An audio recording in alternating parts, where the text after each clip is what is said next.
This is me, Hannah, and I'm doing my vlog for Eyesight. For this week we read a chapter, I believe, called Absolut Seduction by Scott Stewart, which was very interesting. I've actually read it before, and it never ceases to infuriate me, for a number of reasons. So, of the questions here I decided to answer.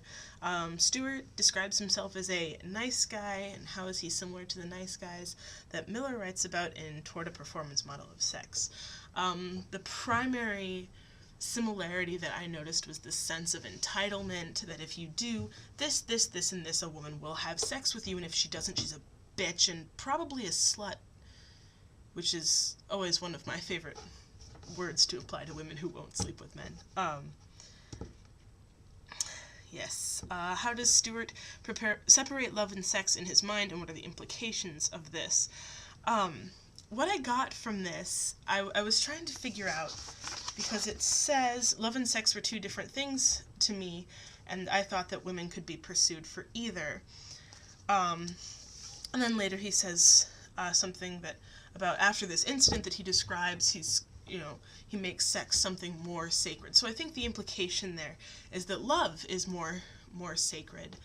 And I don't like the use of the word sacred at all. So I think the implications of this separation are that something is more morally acceptable, more sacred. I mean, obviously has sort of religious or spiritual affiliations, and I guess sex doesn't need to be like that, and he seems to think that if sex is sacred, then it's okay.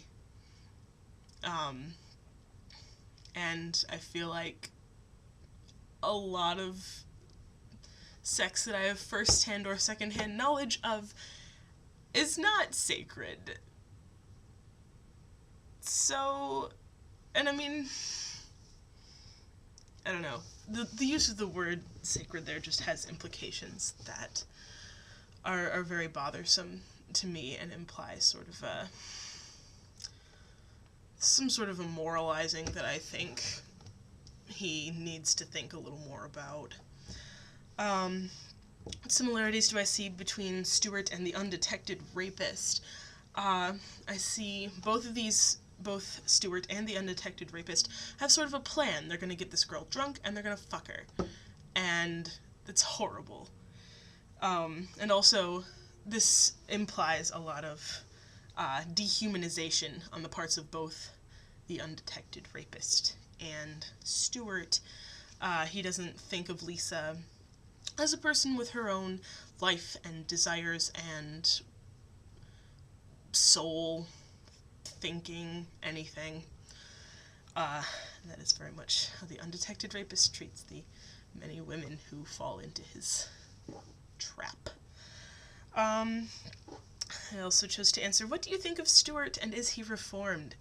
And I guess what I have written down here is a little more colorfully worded, but he's absolutely not reformed. He doesn't fully blame himself. He thinks that Lisa, this woman that he date raped, is partially to blame because she never said no.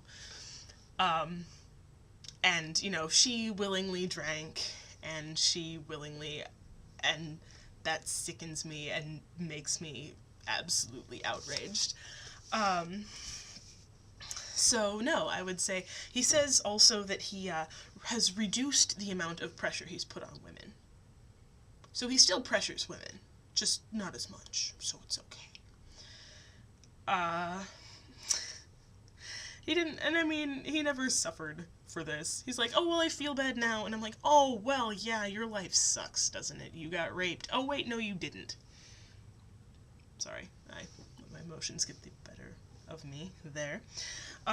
Question number 8. What responsibility does Stewart say that Lisa had, and do you agree? I think we've sort of addressed this already, but he says that she had the responsibility to say no. So by that logic, if a man comes up to me on the street and starts raping me, and I don't say no, the word no, I feel, is sort of,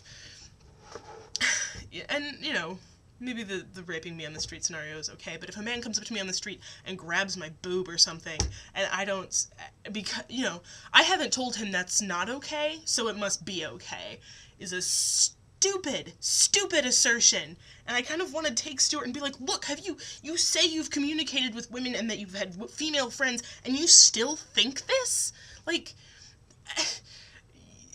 you and Sigmund Freud should get on some kind of a male awesomeness party, never communicating with females, club, and anyway. So no, I don't agree that Lisa should have had to say no.